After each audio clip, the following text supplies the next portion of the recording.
తెలంగాణలో లోక్సభ ఎన్నికల్లో ఆసక్తి రేపుతున్న నియోజకవర్గాల్లో సికింద్రాబాద్ కూడా ఇప్పుడు ఒకటి నిలిచిపోయింది. ఇప్పుడు ఈసారి ఇక్కడ 3 ప్రధాన పార్టీల నుంచి 3 బలమైన అభ్యర్థులు బరిలోకి దిగడమే అందుకు కారణమని చెప్పొచ్చు.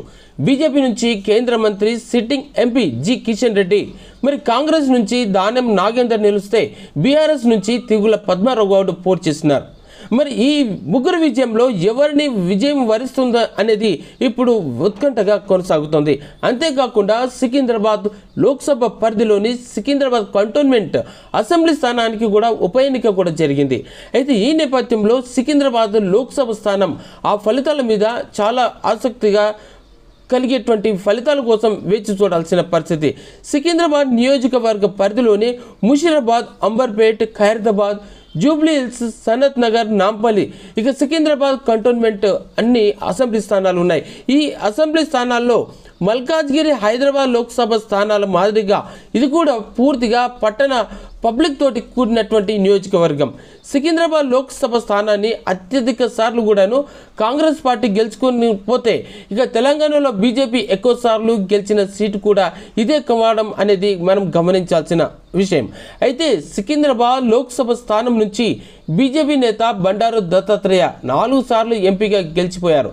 అయితే 2019లో కిషన్ రెడ్డి బీజేపీ అభ్యర్థిగా విజయం సాధిస్తే కేంద్రంలో నరేంద్ర మోదీ క్యాబినెట్లో మంత్రి పదవి దక్కించుకున్నారు.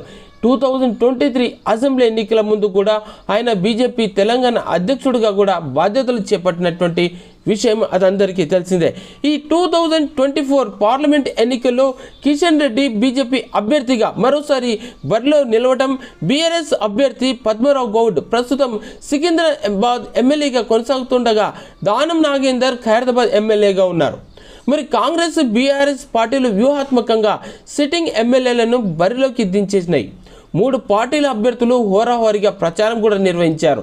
గెలుపుపై ఎవరి ధీమా వారికి ఉన్నట్టుగా ఇప్పుడు బయట అర్థమవుతుంది. ఈ 2023 తెలంగాణ అసెంబ్లీ ఎన్నికల్లో సికింద్రాబాద్ లోక్సభ స్థానం నుంచి 6 స్థానాల్లో బీఆర్ఎస్ అభ్యర్థులు విజయం సాధించారు. మరి నాంపల్లి స్థానంలో మాత్రం ఎంఐఎం అభ్యర్థి గెలుపొందారు.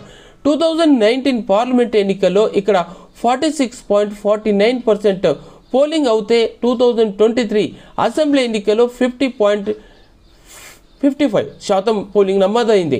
ఇక మే 13 జరిగిన లోక్సభ ఎన్నికల్లో సికింద్రాబాద్ స్థానంలో 49.04% ఓటింగ్ అక్కడ రికార్డ్ అయింది. ఇక గత పార్లమెంట్ ఎన్నికలతో పోలిస్తే సికింద్రాబాద్లో ఓటింగ్ శాతం చాలా స్వల్పంగా పెరిగిందని కూడా చెప్పొచ్చు. ఇక మొత్తం మీద చూస్తే ఇప్పుడు వచ్చేటువంటి ఫలితాల మీద ఎంతో ఉత్కంఠ కొనసాగుతుంది. సికింద్రాబాద్ నియోజకవర్గం ఎవరి పాలు కాబోతుంది, ఎవరు కైవసం చేసుకోబోతున్నారా, మరికొద్ది గంటల్లో విజయ ఫలితాలు కూడాను బయటకు రానున్నాయి. అంతవరకు వేచి చూడాల్సిందే. చూస్తూనే ఉండండి. మరింత లైవ్ అప్డేట్స్ కోసం జనహిత టీవీ.